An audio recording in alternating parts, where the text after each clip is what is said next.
নমস্কার। ২০২৫ আসতে চললো আর শীতকাল চলছে এখন।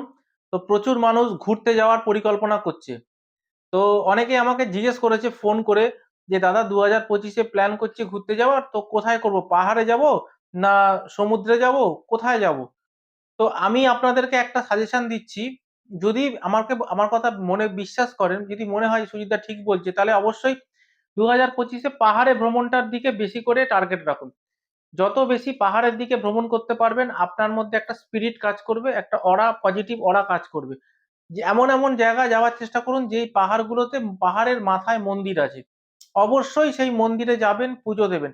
দেখবেন অনেক বেশি পজিটিভ অরা আপনার শরীরের মধ্যে আসবে এবং আপনি অনেক বেশি ভাইব্রেন্ট থাকবেন ২০২৫ এ অনেক বেশি স্পোর্টি থাকবেন। তাই ২০২৫ এ ঘোরার জন্য বেস্ট জায়গা হচ্ছে পাহাড়। আর অবশ্যই এমন পাহাড় সিলেক্ট করবেন যেখানে পাহাড়ের মাথায় মন্দির আছে। রিলটা ভালো লাগলে অবশ্যই শেয়ার করে দেবেন।